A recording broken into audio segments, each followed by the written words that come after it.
Sebanyak 60.000 tentara IDF dikerahkan untuk panaskan garis depan pertempuran. Mengutip KBRI pada 4 Mei, hal itu dilaporkan oleh sumber utama Channel 14 pada 3 Mei 2025 waktu setempat. Dilaporkan bahwa tentara Israel sedang bersiap untuk mengirimkan perintah panggilan kepada sekira 60.000 tentara cadangan, diklaim sebagai bagian dari persiapan untuk memperluas operasi militer di jalur Gaza.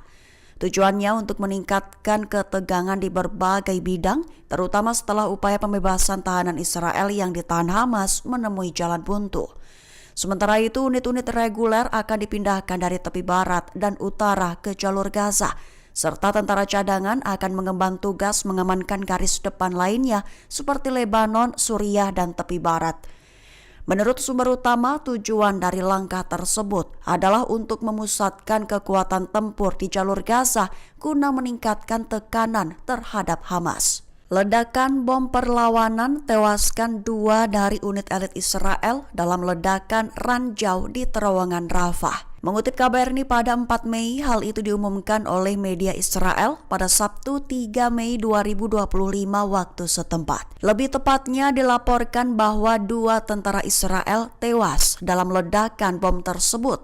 Sementara itu, sedikitnya 4 tentara lainnya terluka. Insiden itu terjadi dan digambarkan dalam ledakan ranjau di sebuah terowongan di Rafah, selatan jalur Gaza. Sumber utama mencatat bahwa kedua prajurit yang tewas tersebut berasal dari unit elit Yahalom. Diketahui unit elit Yahalom sendiri adalah unit yang berspesialisasi dalam mendeteksi dan menghancurkan terowongan.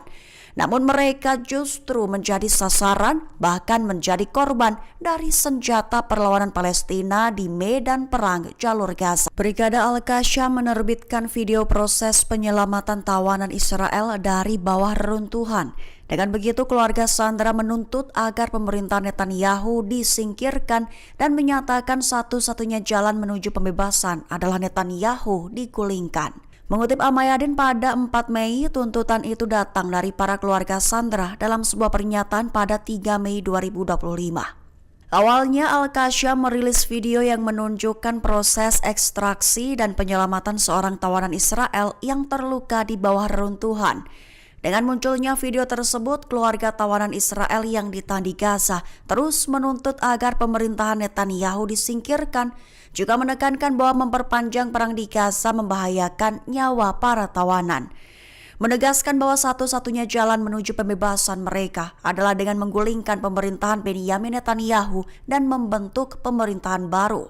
Sementara itu, keluarga tawanan juga mengecam pemanggilan pasukan cadangan tentara Israel tambahan, menyebutnya bahwa hal itu hanya akan menyebabkan lebih banyak korban tewas dari putra-putra mereka. Para analis melontarkan peringatan keras terhadap Amerika Serikat dan Inggris, memperingatkan bahwa siapapun yang berperang di Yaman pada akhirnya akan menuai kekalahan.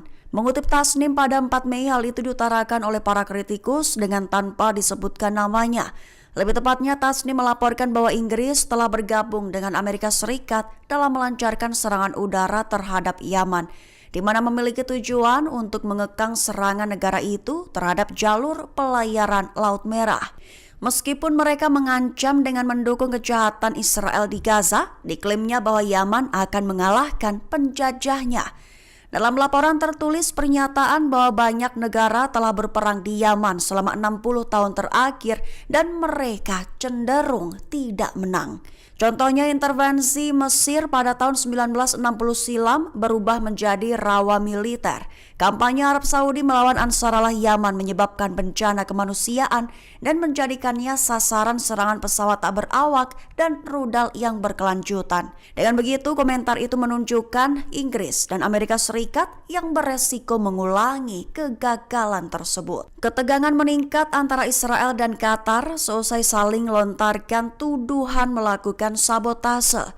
Muncul pertanyaan, apakah Israel dan Qatar justru akan berpotensi perang sendiri? Mengutip Times Israel pada 4 Mei, Perdana Menteri Israel Benyamin Netanyahu menuduh Qatar bermain di kedua sisi, menekankan bahwa Israel sedang berperang secara adil dengan cara yang adil setelah kekejaman 7 Oktober silam. Dengan begitu, itu menyebabkan juru bicara Kementerian Luar Negeri Qatar, Majed Al-Ansari membalas, menegaskan bahwa pernyataan Netanyahu tentang perang di Gaza sebagai perang antara peradaban dan barbarisme menggemakan retorika rezim tergelap dalam sejarah. Menolak pernyataan-pernyataan menghasut yang dikeluarkan oleh kantor Perdana Menteri Israel yang jauh dari standar tanggung jawab politik dan moral yang paling mendasar. Selain itu, Ansari juga menyatakan bahwa serangan militer Israel telah memicu bencana kemanusiaan terburuk di zaman modern. Angkatan bersenjata Yaman mengklaim telah melakukan serangan jarak jauh dengan meluncurkan rudal balistik hipersonik Palestina 2. Diklaim telah menggempur pangkalan utama Israel, Pangkalan Udara Ramat David dekat Haifa. Mengutip Tasnim pada 4 Mei, hal itu diumumkan oleh juru bicara Brigadir Jenderal Yahya Sari dalam pernyataannya baru-baru ini. Ia mengatakan bahwa Yaman telah melancarkan serangan jauh ke wilayah yang dikuasai Israel, menargetkan pangkalan udara utama Israel di Haifa yang diduduki. Sari menjelaskan bahwa rudal hipersoniknya telah menghantam pangkalan udara Ramat David, sekaligus mengklaim bahwa pertahanan udara musuh gagal mencegatnya. Peluncuran itu diklaim membuat sirine serangan udara berbunyi di wilayah Galilea dan Haifa, menyebabkan kepanikan yang meluas. Di satu sisi, militer Israel mengklaim bahwa proyektil tersebut berhasil dicegat dan dihancurkan, meskipun belum ada konfirmasi independen yang diberikan.